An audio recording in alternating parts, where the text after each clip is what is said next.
কিনা কথা বলে? সঙ্গে সঙ্গে প্রতিবাদ হবে। আমি আমার জীবন থেকে আমি আমার হাবিবকে, আল্লাহর হাবিবকে ভালোবাসি, আমার নবীকে ভালোবাসি। আমার পিতা নিয়ে আমার পিতাকে গালি দাও, সমস্যা নাই, আমি মাফ করে দেব। আমার মাকে গালি দাও, সমস্যা নাই, মাফ করে দেব। আমার চাচাকে গালি দাও, সমস্যা নাই, মাফ করে দেব। আমার সন্তানকে গালি দাও, সমস্যা নাই, মাফ করে দেব। আমাকে গালি দাও, কোনো সমস্যা নাই, মাফ করে দেব। খবরদার খবরদার আল্লাহর রাসূলের চরিত্র নিয়ে কথা বলবো না। যদি বলতে আসো এইখানে কোনো মুআমালাত মুআশারাত আমি তোমার সাথে ঠিক রাখতে পারবো? এই জায়গায় কোনো আপোষ চলবে? এইখানে কোনো আপোষ নাই, সব জায়গায় আপোষ আছে। তুমি আমার ক্ষতি করো, আমি মাফ করে দেব। তুমি আমাকে মারো, আমি তাও মাফ করে দেব। তুমি আমার নামে মিথ্যা তুহমাত দাও, আমি বলবো ক্বালু সালামা, যেটা আল্লাহ তাআলা বলেছেন। ওয়া ইবাদুর রাহমানিল্লাযীনা ইয়ামশুনা আলাল আরদি হাওনা ওয়া ইযা খাতাবাহুমুল জাহিলুনা ক্বালু সালামা। আল্লাহ পাক রব্বুল আলামিন বলেন, দয়ার বান্দা তো তারা যারা জমিনের ভিতরে নম্রভাবে চলে, ভদ্র হয়ে চলে, সুন্দরভাবে চলাফেরা করে। ওয়াইদা খাতাবাহুমুল জাহিলুন, কিছু জাহিল মূর্খরা তাদেরকে দেখলে খিতাব দেয়, ঠিক কিনা কথা বলেন? আমাদের মোল্লা বলে খিতাব দেয় কি দেয় না? তালেবান বলে কিনা, কত কিছুই না বলে।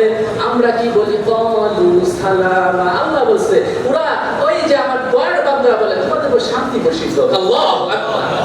আল্লাহ আমাদেরকে শিখাইছে আমাকে নিয়ে কথা বলো, কোনো সমস্যা, আমাকে নিয়ে খিতাব দাও, বিভিন্ন রকম কথা বলো। আমার নবীকে দিছে, আমাকে দিলে সমস্যা। আমি যখন হকের কথা বলবো অনেক কিছু বলবে, পাশ দিয়ে আসবে অনেক কিছু বলবে। নবীকে ছাড়তে না, কথা আমি তো তার গোলাম, আমি তো তার উম্মত, আল্লাহর গোলাম আমি। আমাকে তুমি ছাড় দিবা, এটা কোনো কথা না। তো আমি নবীর উম্মত হইতে পারি নাই। হক কথা বললে যদি কেউ কিছু না বলে, তাই মনে করবেন যে পরিপূর্ণ ভাবে হক কথা বলতেছে না। হক কথা বলতে গেলে আপনার উপর হামলা মামলা সবকিছু আসবে, ঠিক কিনা কথা বলে?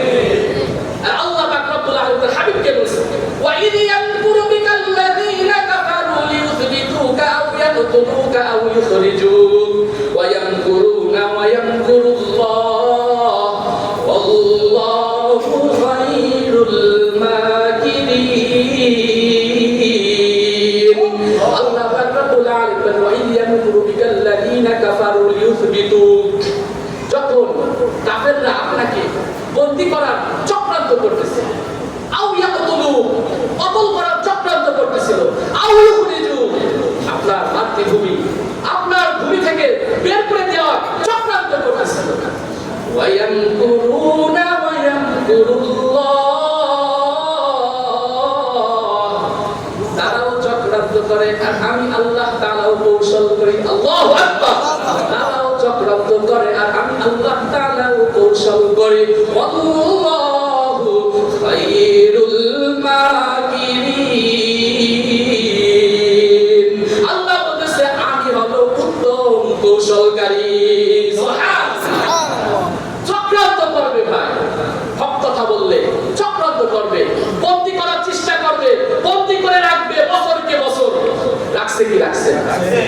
বছরকে বছর বন্দী করে রাখছে। সম্মান বাড়ছে না কমছে? কে বাড়াইছে? আল্লাহ হয়ে গেলে আল্লাহ বলছে আমি তার হয়ে যাব, সম্মান বাড়তে থাকবে, কমবে না। দুনিয়াও যেমন ভাবে বাড়ছে, আখিরাতেও কিয়ামতের ময়দানেও দেখবেন চমকাইতে থাকবে। আল্লাহু আকবার। কার কথা? আল্লাহর কথা। এজন্য মামলা হামলা আসবে, অনেকে অনেক কথা বলবে। খবরদার আল্লাহর পাগল হয়ে যান, আল্লাহর গোলাম হয়ে যান, নবীর সৈনিক হয়ে যান। দেখবেন ইবাদতে মজা পাইতেছেন, নবীকে ভালোবাসতে আপনার মজা লাগতেছে, নবীর কথা শুনলে মজা লাগতেছে, আল্লাহর কথা শুনলে একটা শরীরের ভিতরে একটা ঝাঁকা দেবে।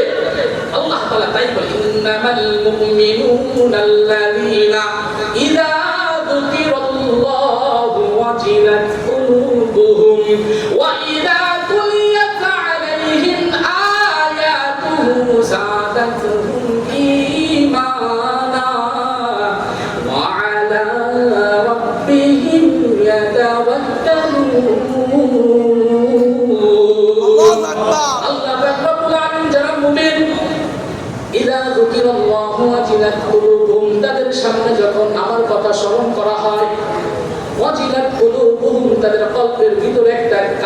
সৃষ্টি হয়ে যায়। আল্লাহু আকবার। তাদের কলবের ভিতরে কাঁপন সৃষ্টি হয়। এক আল্লাহর বান্দা যদি আপনি গুনাহ করতে গেছেন, সে যে বলতেছে ভাই এই গুনাহটা কইরো না, এটা করলে আল্লাহ তাআলা নারাজ হয়ে যায়, সঙ্গে সঙ্গে যদি আপনার ভিতরে একটা কাঁপন সৃষ্টি হয়, আপনার কলবের ভিতরে ঝাঁকা দেয়, আপনি যদি ফিরে আসতে পারেন, আল্লাহ বলছেন তাহলে মনে করবা তুমি মুমিন। সুবহানাল্লাহ। মুমিন হইতে পারছেন কিনা তাও বুঝা সিস্টেম আল্লাহ তাআলা বের করে দিয়েছেন। আল্লাহু আকবার। কুরআন এমন একটা বিধান, সব কিছু কেউ যদি জানতে চায় কুরআনের ভিতরে চলে আসে। আল্লাহু আকবার। ওয়া ইযা তুলিয়াত আলাইহিম আয়াতুহু যাদাতুহুম ঈমানা। আল্লাহ পাক রব্বুল আলামিন বলেছেন আরো যারা মুমিন কারা, যাদের সামনে আমার আয়াত তেলাওয়াত করা হয়, আমার নিদর্শন সম্পর্কে বলা হয়, যাদাতুহুম ঈমানা, তাদের ঈমান শুধু বৃদ্ধি পায়। এখানে যে বসে আছে